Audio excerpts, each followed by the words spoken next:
in the attic. I'm going to read you a book with my frog and tiger. Okay. It's called No Moon, No Milk. This is Martha. She's a cow, and this is her farmer, and every day he goes to milk her. But one day she says she will not give him any milk unless he takes her to the moon. Do you think cows can go to the moon? I don't think they can. I don't think they're allowed in astronaut school, and I don't think there's a seat on the spaceship for a cow. But Martha then says, if you don't take me to the moon, I'm not giving you any milk. So they have to figure that problem out. No moon, no milk.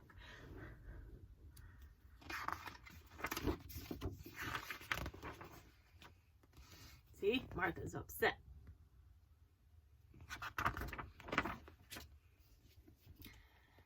When Rob came to milk his cow one early morning, he found that her udder, that's where her milk comes out, right here, her udder was dry and her eyes were wet. Your eyes are only wet when you're crying, so she must be sad. Martha, you're crying. Are you sick? Rob asked. Yes, I'm sick of being a cow. It's eat grass, get milked. Eat grass, get milked. Oh! Martha threw in a quivering breath. Oh! I want to do more than just cow around in a pasture all my life. Well, where else would you like to cow around? Rob asked, and he looked at his empty bucket. The moon, Martha announced. You can only go to the moon if you're an astronaut, Rob said. Or a cowstronaut, Martha declared. I'm not sure they let cattle into the space program, Rob said. My great-great-grandmother jumped over the moon. If she can jump it, I can walk on it, declared Martha. Oh, but I never promised you the moon, Rob said. Now, do me a favor and let down some milk. Martha shook her head back and forth, flinging her tears through the air. No moon, no milk, Martha bellowed. She's not giving him any milk until he gives her the moon. Good grief, how's he going to do that?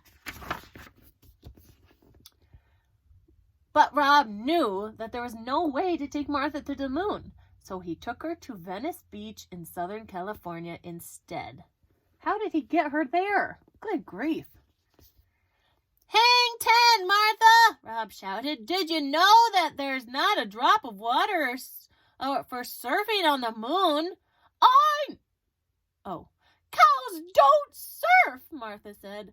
I know, said Rob. No moon, no milk. No moon, no milk.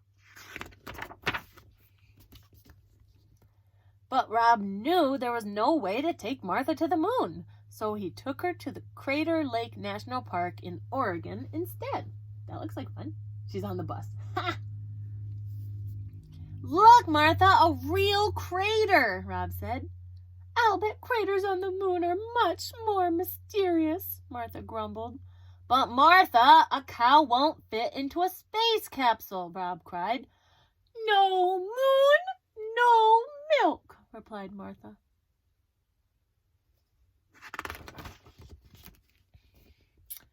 But Rob knew he couldn't take Martha to the moon, so he took her into Radio City Music Hall in New York City instead. What? That's exciting. How did she just go into a cab? Cows can't fit in the backseat of a car. Jeez Louise, right? Martha, it's the Rockettes, said Rob. Rockets? Where? Where are the rockets? Martha asked, craning her neck. No, not rockets, Martha. Rockettes. And you can bet there's no dancing like that on the moon. Rockettes are these dancers that can kick really high. I don't want to dance on the moon. I just want to walk on it, Martha wailed, and as she took off down the aisle and out the door, she cried, and if you won't take me to the moon, I'll get there by myself. Rob threw up his hands in frustration and ran after his stampeding cow. Good grief. When he saw that she was heading for Central Park, he hopped on a bus, hoping to head her off uptown. Meanwhile, Martha caught up to a passel of skaters darting through the park. "Excuse me, but can you direct me to the moon?" Martha asked as she trotted alongside them. "Follow this path, then hang a left at the fountain," a skater replied. Martha mooed her thanks and galloped on. What? The moon is on the path? Turn left after the fountain? What? Rob had just gotten off the bus across from the American Museum of Natural History when Martha rounded the corner and came to a complete hoof-sliding halt in front of him. "A science museum?" Martha moaned.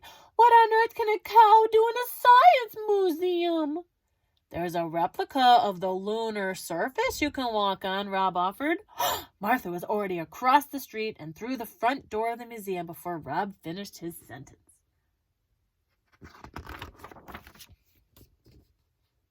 "Restrain that bovine!" a guard cried as Martha galloped by.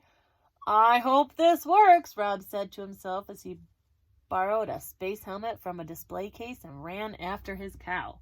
What is he doing? It says lunar surface.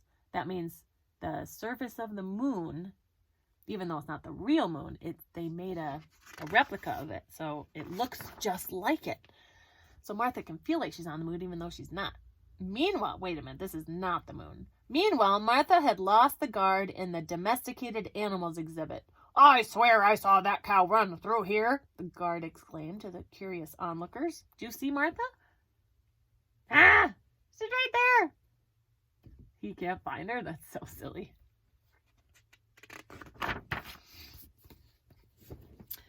As soon as the crowd and the guard had disappeared, Martha headed for the moon. Rob was waiting for her there with the space helmet. "I pronounce you Martha Bovine, a true cowstronaut," Rob said as he slipped the helmet on her head. Then Rob unhooked the red rope that hung across the path to the lunar surface and bowed. As Martha put her first hoof on the moon, she said, "One small step for cow, one giant leap for cow kind." She's really feeling like she's going on the moon. She's using her imagination. That's wonderful. Martha had walked all the way over to where the American flag was planted when the guard finally found her. "Cow on the moon! Cow on the moon!" the guard shouted. Look at that. Ah! That's pretty cool.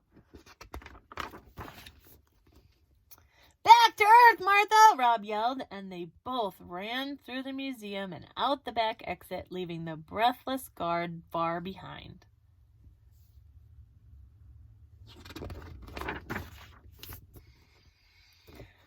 "So, how was it cowing around on the moon, Martha?" Rob asked as he squirted milk into his bucket the very next morning. Hey, that's great. She's giving him milk now because she finally got to go sort of on the moon. "Oh, it was okay," answered Martha. "Okay? Just okay?" "Yes. Now I know why my great-great-grandmother didn't stop to cow around up there." "Why?" asked Rob. "Oh, there's no grass on the moon," said Martha. Oh, geez. All that work and she didn't even enjoy it. She was happy to come home in her pasture and munch on the grass, just like Calbert likes to munch on the grass all day, and Lily and Iris and Fletcher and Hopscotch. They want to eat grass all day. So you don't want to go to the moon or the desert because there's no grass. There's his little stool and his milk bucket. Sometimes I wish we had a cow But that's a lot of work. Every morning you have to wake up super duper duper early and go milk the cow. That's a lot of work. And I don't really like waking up early. So we're not going to get a cow. But I like reading my book about cows. This is a book I've been reading a long time, since I was little. No moon, no milk. I like when she says that. All right, everybody, have a good night.